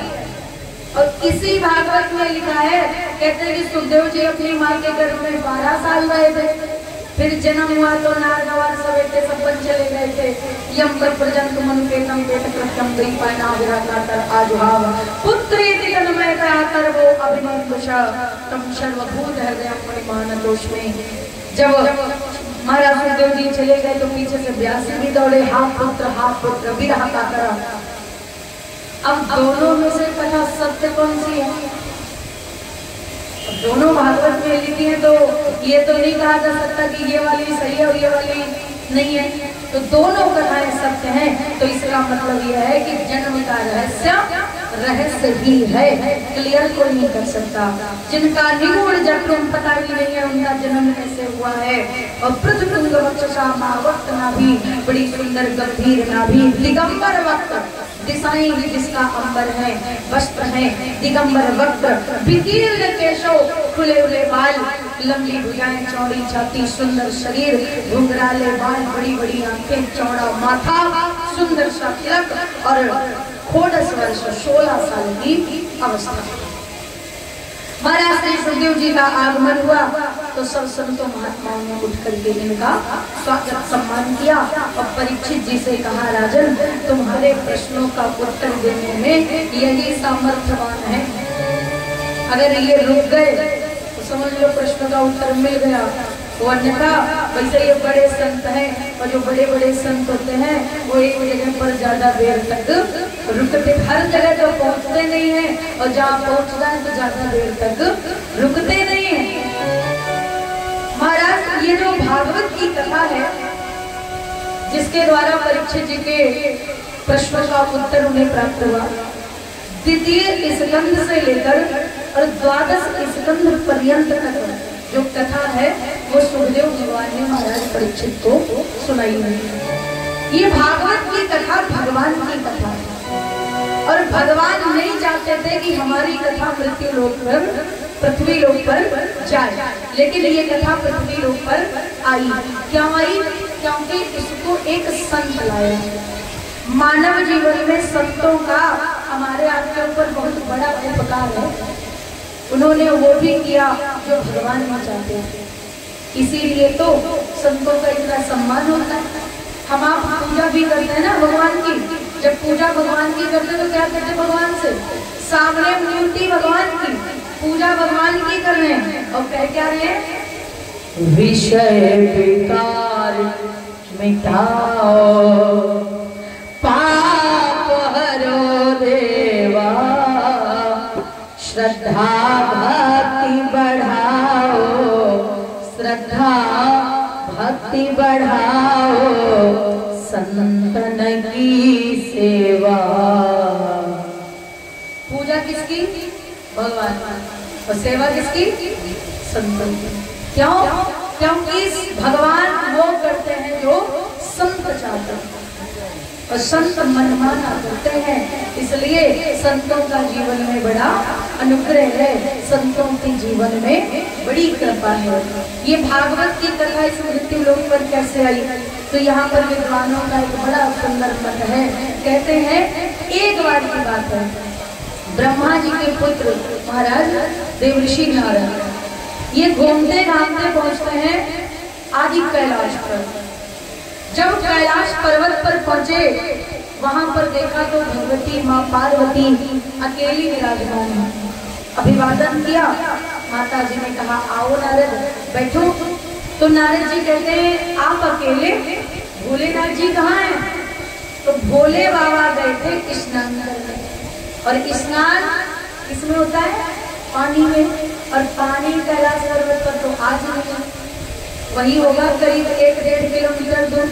तो उतनी दूर पैदल जाना पैदल आना, नारद जी सोचे घंटे 1.5 घंटे का टाइम तो कम से कम है ही। नारद जी आराम से बैठ गए। माता जी ने कहा और बताओ नारद कहाँ से आ रहे हो? नारद जी बोले कहीं से नहीं, घर से ही आ रहे। माता जी बोली घर से? दुनिया में नहीं जाते हो क्या? नारद जी बोले माता दुनिया में जाना बंद कर दिया है, क्योंकि लोग कहते हैं कि झगड़ालू बाबा हैं, जहाँ जाए झगड़ा करवा देते हैं। माता जी बोली वैसे कहते सही हैं, जहाँ जाते हो झगड़ा ही तो करवाते हो। नारद जी बोले ले माता जी आपको ऐसा कहिए, क्या हम लड़ाई करवाते हैं? माता जी बोली लड़ाई तुम नहीं करवाते हो, लेकिन सिचुएशन ऐसी बना देते हो कि लड़ाई हो जाती है। बोले ले माता जी हम कैलाश पर भी नहीं आया करेंगे, आप भी यही कहती हो। अरे माता जी नहीं, ऐसी कोई दिक्कत नहीं, कैलाश पर तो तुम रोज आओ और रोज जाओ और चाहे दिन भर में 4 चक्कर लगाओ, लेकिन हमारी पति पत्नी की लड़ाई कभी नहीं होती। नारद जी बोले ऐसी कोई बात नहीं माता जी, मान लो जहाँ प्रेम है तो झगड़ा थोड़ा बहुत होता है। देखो कोई भी रिश्ता हो, अगर किसी भी रिश्ते में हुआ, जिस रिश्ते में लड़ाई झगड़ा न हो, सब बढ़िया बढ़िया हो, तो समझ लेना रिश्ता दिल से नहीं दिमाग से चल रहा है। दोनों होशियार आदमी है तो झगड़ा हो ही नहीं रहा है। जो रिश्ता दिमाग से चलाया जाता है उसमें लड़ाई नहीं होती, पर जो रिश्ता दिल से निभाया जाए उसमें प्रेम भी है और झगड़ा भी है। जब एक साथ रहोगे तो थोड़ी बहुत लड़ाई सबकी होती है, और पति पत्नी उनकी ना हो ऐसा हो ही नहीं सकता। अरे कितना भी प्रेम हो, और जितना प्रेम होगा उतनी लड़ाई होगी। माता जी थोड़ा बहुत सबका होता है। माता जी बोली ये होता होगा वहाँ होता होगा, हमारी पति पत्नी की प्रेम बहुत है, लेकिन हमारी लड़ाई बहुत है। बोले ले माता जी आप ऐसा कह रही। माता जी बोली ऐसा छोड़ो, चैलेंज है, हमारी पति पत्नी कबू लड़ाई नहीं हुई सकती। काहे लड़ाई कब होती है? जब बीच में कुछ भेदभाव हो। तो हमारे भोले बाबा तो हमसे कुछ छिपाते ही नहीं है। और माता जी बोली छिपकती हम नहीं है, ऐसा लड़ाई भी कोई बात ही नहीं। नारद जी बोले अच्छा माता जी चले आ जाइए, अगर लड़ाई ना कराई तो मेरा भी नाम। ये कहा नहीं, मन में सोच लिया। फिर इधर उधर की बातें होने लगी, यहाँ की वहाँ की। फिर नारद जी ने पूछा माता जी एक बात पूछे ना आपसे? हाँ हाँ पूछो। बोले माता जी ये बताओ भोले बाबा आपसे प्रेम करते कि नहीं करते? अच्छा माताओं ये बताओ, यहाँ पर आप लोग जितनी लोग बैठे हो, अगर किसी की पत्नी से पूछ लिया जाए कि तुम्हारे पतिदेव तुमसे प्रेम करते कि नहीं करते, तो क्या जवाब होगा? माता जी वही नारद, और तुमका कुछ पूछे कि नहीं? अरे ये कोई बताने वाली बात है, लेकिन पूछ रहे हो तो सुनो। हमारे भोले बाबा हमसे बहुत प्रेम करते हैं, हम बता नहीं सकती कितना, बहुत प्रेम, और मैं भी उनसे बहुत प्रेम करती हूँ।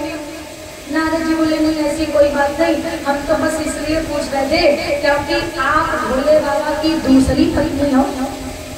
आपसे पहले माता सती हैं और सती जी का भोले बाबा बहुत चाहत रहा है। ऐसे आप समझ रहे हो सती जी का इतना चाहत रहा है कि जब सती मैया मर गई थी ना तो उनका शरीर लेकर पूरी दुनिया में घूमे थे, और फिर अंत में जब ते जाई सती तनु त्यागा, तब से शिव मन भयो बैरागा, बैरागी हो गए थे भोले बाबा। माता जी बोली नारद हम दूसरी हैं या तीसरी, तुम्हें कोई मतलब? नहीं माता जी मतलब कोई नहीं है, मैं तो बस इसलिए पूछ रहा था क्योंकि भोले बाबा आपसे कुछ छिपाते तो नहीं, कोई भेदभाव तो नहीं करते? माता जी बोली बिल्कुल नहीं, अरे बताने वाली बात तो बताते ही हैं, भोले बाबा तो हमें छिपाने वाली बात भी बता देते हैं, तो लड़ाई का कोई चांस ही नहीं। लेकिन तुम इतना कुछ काहे पूछ रहे हो? तब नारद जी कहते हैं हम इसलिए पूछ रहे हैं क्योंकि माता जी एक बार हम मृत्यु लोक गए थे तो वहां पर हमने एक गाना सुना था। गाना कौन सा सुनाऊं? हाँ सुनाओ। नारद जी बोले पूरा गाना तो याद नहीं है, एक लाइन याद है। माता जी कहीं कोई बात नहीं, एक लाइन सुनाओ। तब कहते सुनो, हमने सुना क्या, चाहे कितनी प्यारी नारी हो पर भेद बताना,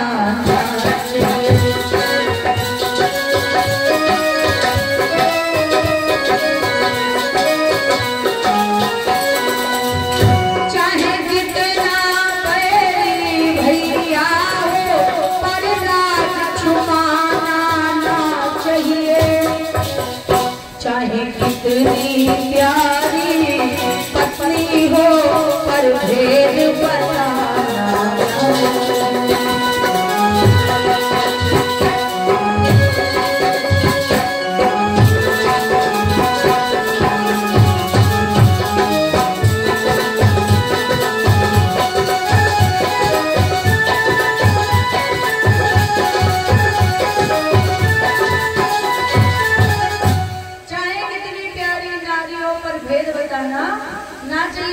माता जी बोली सुनो नारद, ये गाना और ये कानून केवल मृत्यु लोक में लागू होगा, हमारे शिव लोक में ऐसा कुछ नहीं है। नारद जी बोले मतलब आपको सब पता है? हाँ भोले बाबा के बारे में बोलिए टू जेड सारी जानकारी है। नारद जी बोले अच्छा माता जी तो ये बात बताओ, ये जो भोले बाबा मुंडों की माला पहनते हैं ये क्यों पहनते हैं? और इस नरमुंडों की माला में जो मूंड लगे हैं ये किसके हैं? तो माता जी ने थोड़ी देर तक सोचा क्यों पहनते किसके मूड है किसके मूड है। फिर एक लंबी सी सांस ली और कहा लाजी नारद तुम ठीक है कहा ठीक है कहा। बोले चाहे कितनी प्यारी नारी हो पर भेद बताना ना चाहिए। भोले बाबा ने हमें कहां ना बताई कि ये मूड किसके हैं और नर मुंडन की माला काहे पहनते हैं। नारद जी बोले माता जी सच में कभी नहीं बताया। माता जी बोली बिल्कुल कभी नहीं बताया। नारद जी खड़े हुए, अच्छा माता जी प्रणाम, कोई गलती हुई हो क्षमा करिए, हम चले किया प्रणाम और खुद गए चले। और माता जी अब उनका मूड बड़ा खराब, अब उस गुस्से में आ जाने दो, हमारी पूरी जिंदगी हुई गई, सब कुछ इन पर न्यौछावर करे और यही हमका इतनी बात आया है बहुत गुस्से में। मैंने ये किया वो किया, इन्होंने क्या किया। भोले बाबा आए, स्नान करके समय जब हुआ तो रोज का नियम था जब भोलेनाथ जी आते थे तो उनके जो साथ में गीले वस्त्र होते थे, साफी लंगोटी बागंबर, वो माता जी ले लेती थी और अपने आप कैलाश पर सूखने के लिए डालती थी। और आज तो यह गुस्सा बैठी है, आज भोले बाबा आए और माता जी बैठी। भोले बाबा ने सोची कि हम आए और ये जानना है भाई नहीं कहा तो क्या करें। तो भोले बाबा ने मतलब थोड़ा शोर शराबा किया कि देखो हम आ गए। मनवा सोची हो सके तो बैठी हिया हो और मन कहीं घूमने गया हो। माता जी ने देखा, वही उठी जाने बुझ के नहीं रहा तो गुस्सा बैठी आई। माता जी ने देखा। एक चीज आपको बताएं, कभी गौर करना, ये जो माताएं है ना, जब अपने पति से नाराज होती है तो मुंह बहुत बढ़िया बना देती है। हाँ, मतलब बहुत बढ़िया डिजाइनर मुंह बनाती है। तो भैया माता जी ने देखा और अपना मतलब जैसे घूमने कुछ समझ आए, मुंह देख के बोले बाबा समझ गए कुछ तो हुआ। देखो ये तो पहचान है माता। यहाँ पर जो भी पुरुष वर्ग के लोग हैं, अगर आपके घर में ये नाराज है, आपको पता करना है। कैसे पता चलेगा? कुछ नहीं, मुंह देख लेंगे, गाल लाल हो जान लो, थोड़ी देर मौन रहो, भाई बढ़िया। और माता एक चीज मैं आपको बताऊं, अगर आपको पता करना हो, दद्दा बाहर से आए, अब कैसे मूड में आए, आंखों में गुस्सा होता है। जो पुरुष वर्ग के लोगों का क्रोध होता है, आंखें देख लो, अगर लाल हो तो घर की बजा थोड़ी देर शांत रखो। हाँ, चेहरा देख के पता करो। और फिर हिंदी से जाने नारी वो पत्नी कैसे जो अपने पति को देखकर भी ना समझ पाए कि मैं कैसा है। भोले बाबा समझ गए कि पार्वती कुछ गुस्से में कुछ तो हुआ है। अब क्या हुआ है यही तो पता नहीं। गीले कपड़े अपने आप सूखने के लिए डाले, फिर घूम घाम के पार्वती के पास में बड़े प्यार से आए और बोले गिरिजा। अब गिरिजा का रहा गुस्सा, गुरु मौका बैठी ना तो पछा पश्चिम साइड में मतलब घूम गई, बोली नहीं। बोले बाबा फिर घूम के आए, बड़े प्यार से बोले शैलजा। पश्चिम मुखा बैठी रहा, उत्तर साइड और घूम गई, बोली नहीं। तो बोले बाबा फिर घूम के आए, बड़े प्यार से प्रिय क्या हुआ। अच्छा एक चीज कभी गौर करना, ये माताएं जब अपने पति से गुस्सा होती है ना तो सबसे पहले क्या बोलती है? सबसे पहला कॉमन डायलॉग, गुस्सा बैठी रहा, पतिदेव बाहर से आए, क्या हो गया? तो पति हमसे ने बोलो पता तू बन गई थे। सबसे पहली बात हमसे बोलो। तो माता जी ने भी सेम बात को दोहराया। बोले बाबा बोले तुमसे ना बोले, अरे तुमसे नहीं बोलूंगा तो किससे बोलूंगा? कि कहाँ जाऊंगा बोलने? लगता है आप गुस्से में हैं। माता जी कुछ बोली नहीं। तो भोले बाबा ने कहा प्रिय एक बात बताओ। भोले बाबा ने मन में विचार किया कि जब हम यहाँ से गए थे तब ये ठीक थी और लौट के आए तब तक गुस्सा। बाबा बोले पार्वती एक बात बताओ, जब हम स्नान करने गए थे तुम कैलाश पर अकेली थी? तो जी हाँ। बाबा बोले कोई दूसरिया आया था क्या? पार्वती बोली हाँ। कौन? माता जी बोली कोई नहीं, बस नारद जी आए हैं। और जहाँ भोले बाबा सुनी बेटा नारद, अरे भोले बाबा बोले उनके चरण कमल जहाँ पर लड़ाई न हुई कोई तो हो जाए। लेकिन एक चीज और तुमका बताई, कोई जमाना में एक ही नारद रहा है।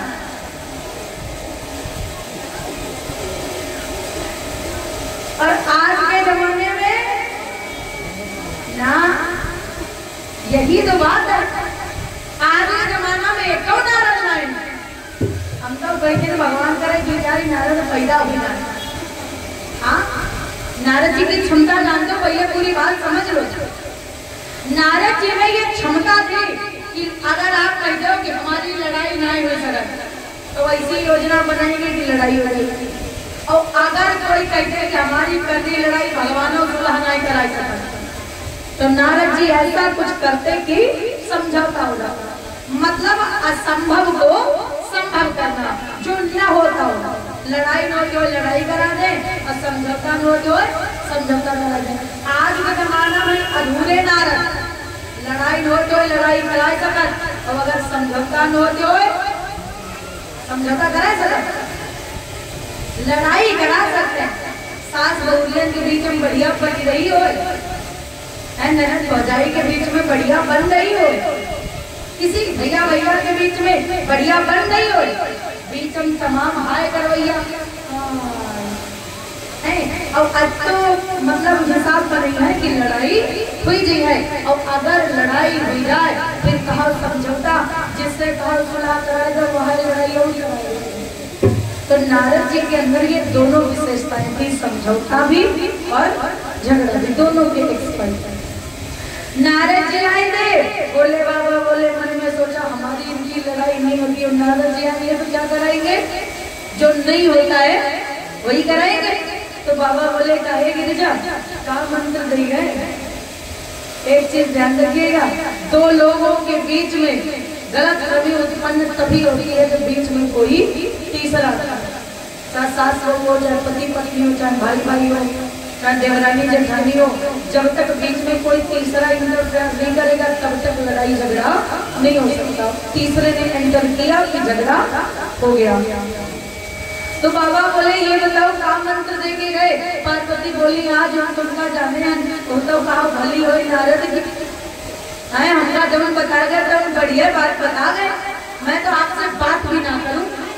तो भोले बाबा ने कहा ये बताओ कि बात क्या है। के ही कारण तुम प्रिया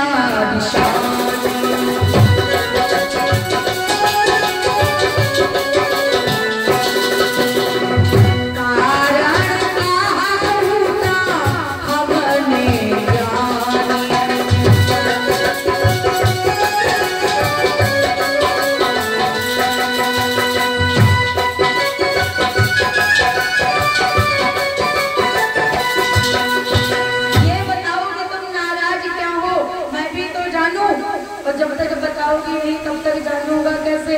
तो माता जी ने सोचा कि बात तो सही है, बताऊंगी नहीं तो भोले बाबा जानेंगे कैसे।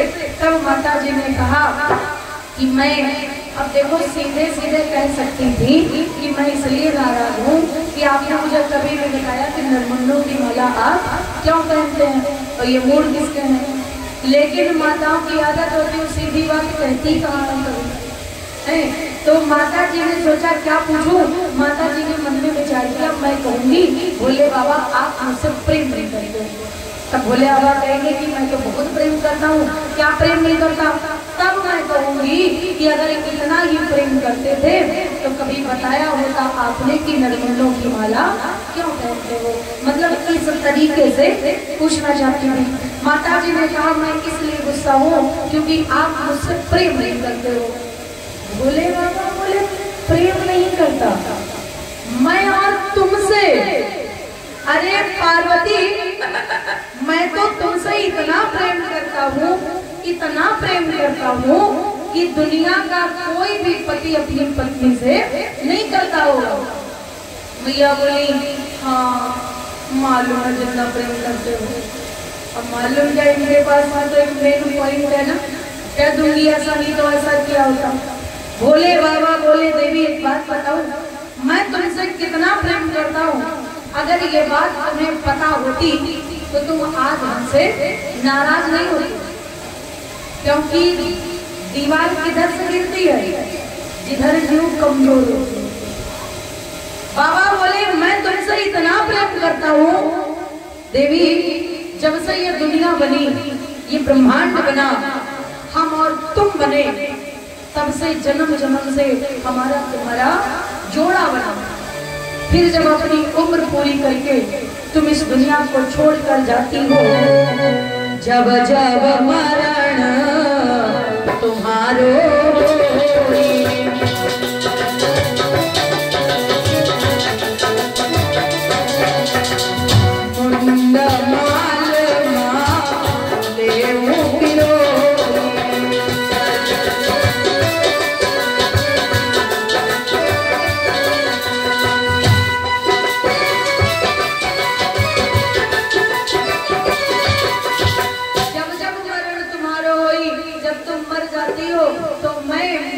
तुम्हारा सर काटकर गले में माला बनाकर पहनकर घूमता हूँ। क्या दुनिया में कोई ऐसा पति है जो अपनी पत्नी का यदि वो मर जाए तो उसका सर काटकर गले में माला बनाकर पहनकर घूमे। दूसरी बात, जब तुम मर जाती हो दुनिया के लोग तुम्हें जला देते हैं, मैं तुम्हारे चिता की भस्म अपने शरीर में लगाता हूँ और तुमसे इतना प्रेम करता हूँ। क्या दुनिया में कोई ऐसा पति है जो अपनी पत्नी की चिता की भस्म अपने शरीर में लगाता है? और तुम कहती हो कि मैं तुमसे प्रेम नहीं करता। लेकिन हाँ, एक बात है पार्वती, क्या बाबा बोले हम तो तुमसे प्रेम करते हैं लेकिन तुम हमसे नहीं करती हो, और इसीलिए तुम डाउट कर रही हो। रिश्ते में शक उसी को होता है।